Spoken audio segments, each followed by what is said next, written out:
Warren Buffett calls accounting the language of business and notes that it's a vitally important skill for investors and business people to learn. Yet the sad truth is that 95% of business people can't read financial statements. That's like being a professional musician, but not knowing how to read music. In this video, I'm going to explain all the basics of how to read financial statements in under 10 minutes. Hi, my name is Brian Feraldi. I'm a financial educator who has been analyzing and investing in individual businesses for more than 20 years. But the clock is ticking, so let's get started. So what are financial statements? They are reports that summarize the activities and financial performance of a business. They're produced by companies at the end of each accounting period, which is typically a quarter or year, and they give managers, investors, and lenders an overview of the company's financial health. Now, there are three major financial statements. They are called the balance sheet, income statement, and cash flow statement. Each statement is designed to answer a specific question about a company's financial position to give readers a more complete view of its financial health. Now, in this video, I'm going to show you some fake financial statements of a business that I created called Best Coffee Company. Let's start with Best Coffee Company's balance sheet.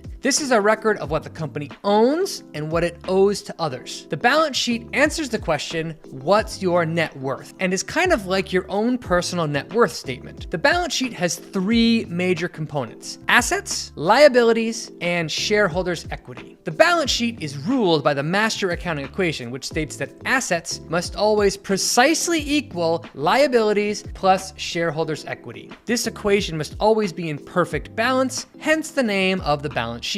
Now, an important thing to know about the balance sheet is that it is a point-in-time snapshot of what a company owns and what it owes. Think of it like somebody taking a picture of a company's net worth. That's why whenever you see a balance sheet, it always has a specific day associated with it, which is the date that the picture of the company's financials were taken. Let's take a closer look at each of the three major categories, starting with assets. Assets are everything that the company owns that has value, like cash, inventory, and buildings. Assets can be further broken down into two major subcategories. The first is called current assets, which are all assets that the company expects to use or utilize in less than 1 year. This includes things like cash, receivables, and inventory. The second category is called long-term assets, which are expected to benefit the company for longer than 1 year. This includes things like buildings, equipment, patents, and goodwill. The second major component of the balance sheet is liabilities, which are debts and payments the company owes to others, such as suppliers, employees, and lenders. Liabilities can also be broken down into two subcomponents. The first is called current liabilities, which are bills that are expected to be paid off in a year. This includes things like payables, accrued expenses, and short-term debts.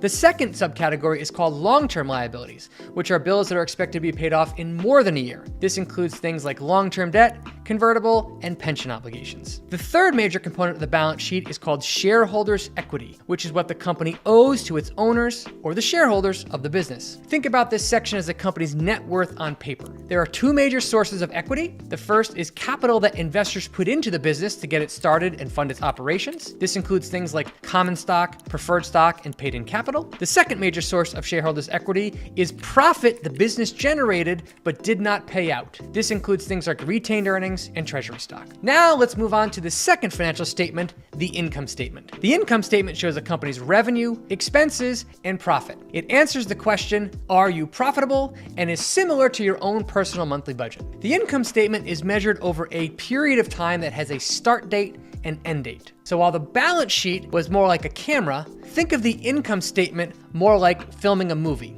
There's a start time and there's an end time to it. Now, the top line of the income statement is revenue, which is all of the sales a company makes during a period. From revenue, we subtract out all of the company's various expenses as we work our way down the income statement. Expenses are broken down into four major subcategories. The first is called cost of goods sold, which is the direct cost to manufacture the product or deliver the service. The second is called operating expenses, which include all overhead expenses of the business, such as salaries, research and development, and selling. The third major category is called non-operating expenses or income, and usually relates to things like interest paid or interest received. And the fourth major category is income taxes, which are taxes paid to state and local governments. Now, as we work our way down the income statement and subtract expenses, we get various forms of measuring profit for the business. The most common way to measure profit is the bottom bottom line of the income statement, which is called net income, aka earnings. This is the total amount of profit a business generates after subtracting all expenses. However, there are also other ways that we can measure profit depending on what we subtract from revenue. For example, gross profit is revenue minus the cost of making the product or service. Operating income is revenue minus the cost of making the service and operating expenses. The final way is pre-tax income, which is the company's earnings before paying income taxes. Now, below net income, we have the total number of shares that are outstanding for a business. This represents all outstanding stock that are owned by shareholders. And the final number on here is earnings per share, which is the total claim that each individual share has on the company's profit. Now, it's important to understand that the income statement is created using accrual accounting. This means that revenue is recorded when it is earned and expenses are recorded when they are incurred, regardless of whether cash changes hands. There are a wide number of reasons why the timing of earning revenue and incurring expenses doesn't align with the exchanging of cash, such as making a sale on credit. However, it's really important that a company tracks the flow of cash through the business, which brings us to the third financial statement, the cash flow statement. The cash flow statement is very similar to the income statement. However, the cash flow statement focuses on the question, are you generating or consuming cash? Like the income statement, the cash flow statement has a start time and an end time. However, while the income statement used accrual accounting, the cash flow statement uses cash accounting. So when recording revenue, the only thing cash accounting cares about is, did the cash get received? And when recording expenses, the only thing cash accounting cares about is, was cash paid out? The cash flow statement can be broken down into three major subcategories. The first is called operating activities, which are all activities related to running the business. The second is called investing activities, which are all cash flows related to investing in the business. And the third is called financing activities, which are all cash flows related to financing the business. Now, the very top line of the cash flow statement is net income, which is taken directly from the bottom line of the income statement, showing one way that these financial statements are linked together. Now, from net income, we first have to add back in all the various sources of cash inflows that a company could have. These could be related to non-cash charges, changes in working capital, selling investments, issuing debt, or issuing stock. We next have to then subtract out all the various cash outflows that a business could have, which come from things like changes in working capital, capital expenditures, making acquisitions, repaying debt, repurchasing stock, or paying a dividend. From there, we take the total changes in cash from each of the three major categories, add them together, and that gives us the total change in the cash balance during the period. We then add or subtract that from the cash we had at the start of the period, and that gives us the cash at the end of the period, which is the very first number on the balance sheet. Now, I just threw a lot of information at you, so let's quickly summarize what we just learned. The balance sheet records what a company owns and what it owes. It's similar to your net worth, is a point-in-time snapshot, and it uses accrual accounting. The income statement purpose is to show a company's income and expenses. It's similar to your personal budget. It's measured over a period of time, and it uses accrual accounting. The cash flow statement tracks cash movement through a business. It's kind of like your personal checking account.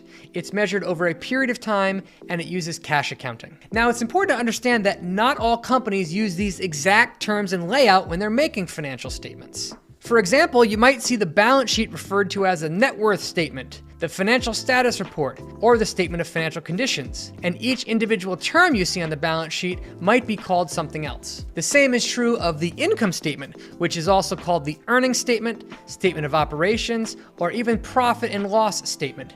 And each term you see on the income statement might also be called something else. Now, to make these terms a little bit easier to understand, I created a free accounting infographic ebook called Financial Statement School.